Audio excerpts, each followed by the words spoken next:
नमस्कार, मीराच रेसिपीमध्ये तुमचं स्वागत आहे। मी आहे मीरा। आज तयार करणार आहे वडापाव। बाहेर छान मस्तपैकी पाऊस पडत आहे। पावसामध्ये गरम गरम वडापाव रेसिपीला आपण सुरुवात करूया। या सर्व साहित्याचं प्रमाण डिस्क्रिप्शन बॉक्समध्ये दिलेलं आहे। गॅसवर पातेल ठेवले आहे। आधी आपण वडापावचं बॅटर तयार करून घेणार आहे। बेसन पीठ घेतलेलं आहे, त्यात लागेल तसं थोडं थोडं पाणी घालणार आहे। बेसनचं पीठ हे स्मूथ असं पाहिजे तर वडापाव व्यवस्थित होतो। बेसनचं पीठ हे रवाळ नको।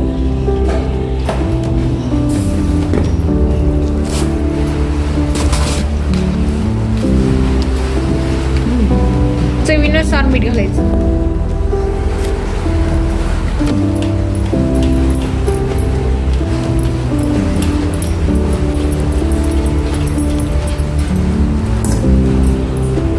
हे व्यवस्थित पीठ वडापावचं तयार करून घ्यायचं।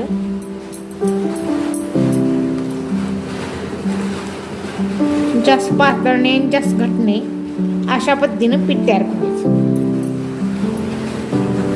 पिठामध्ये गुठळ्या नको।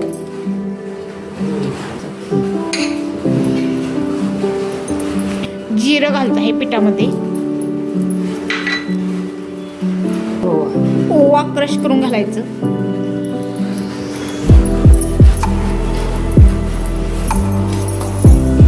पिठामध्ये हिंग घालत आहे।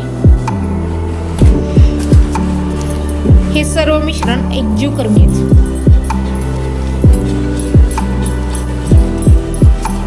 बॅटर मध्ये थिकनेस म्हणा आला पाहिजे।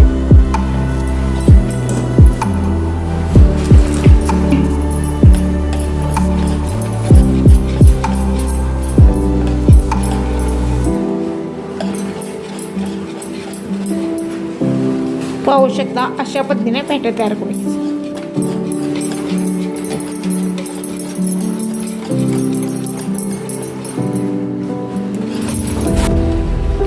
बॅटर आपण रेस्ट करायला ठेवूया।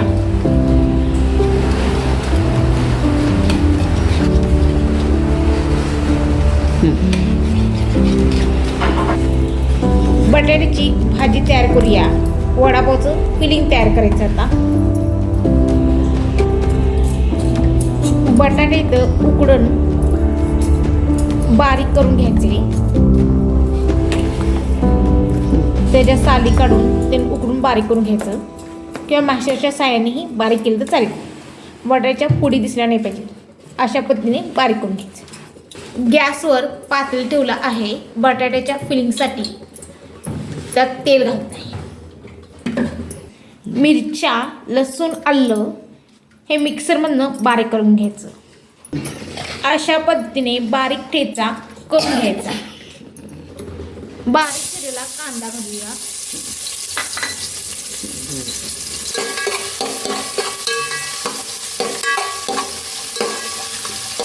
जिरं घालत आहे। मोहरी, धने पावडर घालूया। गरम मसाला घालत आहे। थोडंस हिंग घालायचं। काश्मीरी लाल तिखट घालत आहे। हळद पावडर घालत आहे।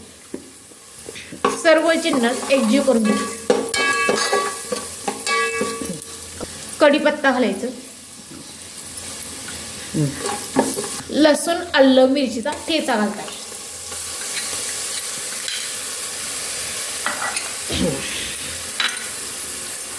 हे सर्व जिन्नस परत एकदा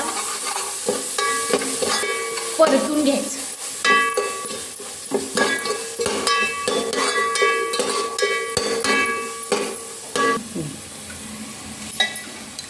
चवीनुसार मीठ घालायचं। मीठ घालताना लक्षात ठेवायचं आपण बॅटरमध्येही मीठ घातलं आहे।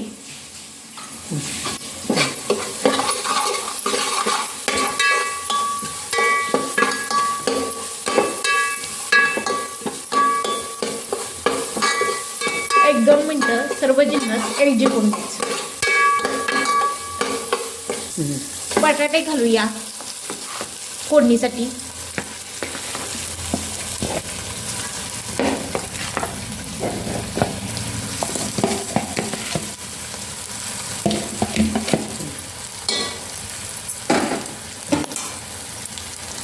सर्व जिन्नस परत एकदा एकजीव करून घेऊया.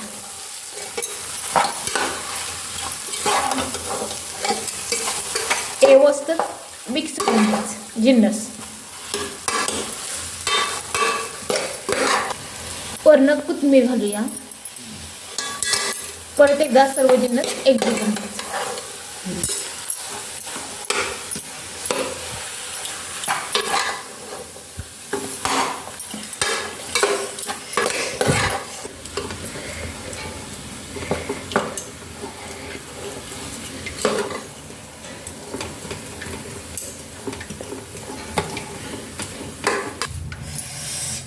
वडापावचं आपलं फिलिंग तयार झालेलं आहे. थोडा वेळ थंड होऊन द्या. बटाट्याचे गोल गोळे तयार करून घेतलेले आहेत. वड्याचं बॅटर तयार झालेलं आहे. पाहू शकता अशा पद्धतीने बॅटर तयार झाले आहे. व्यवस्थित बॅटर तयार झालेलं आहे.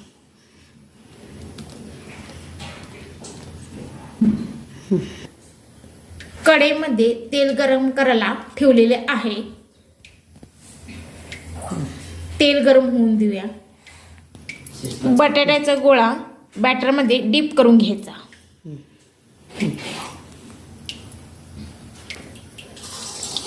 कढईत सोडायचा. एक एक करून बटाट्याचा गोळा बॅटरमध्ये डीप करून कढईमध्ये सोडायचा. कढईमध्ये तेल गरम करून झालेले आहे.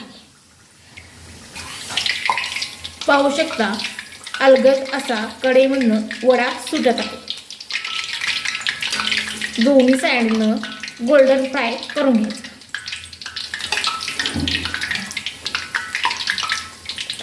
खाली कढईलाही चिटकलेला नाही वडा. फुलून वर आलेला आहे वडा. वडा गोल्डन फ्राय झालेला आहे. आता मी काढून घेत आहे. दुसराही वडा अशा पद्धतीने घालत आहे. बॅटरमध्ये डीप करायचं आणि वडा कढईमध्ये सोडायचा.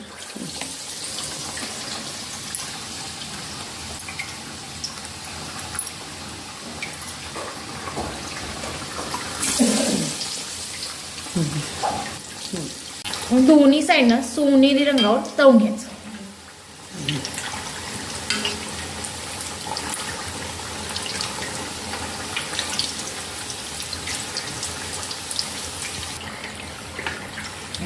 वडा गोल्डन फ्राय झालेला आहे. अशा पद्धतीने सर्व वडे तळून घ्यायचे.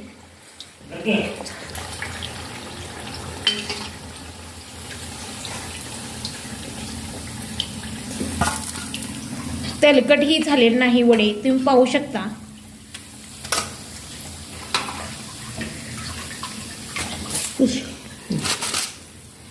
हॉटेलसारखे वडे तयार झालेले आहेत. अशा पद्धतीने सर्व वडे तळून घेऊया.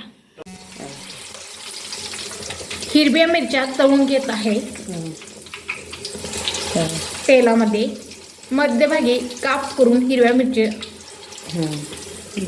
तळून घेत आहे तेलामध्ये.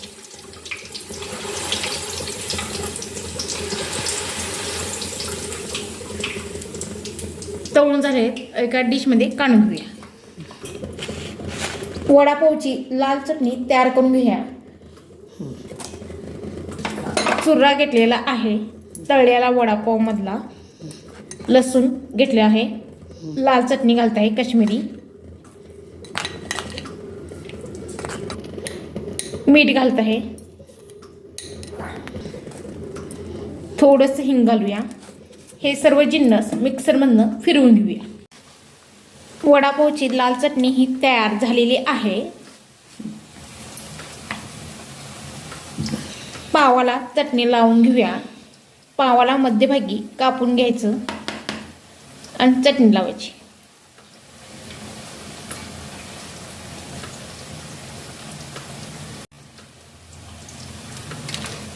आता आपण वडा घालूया त्यात.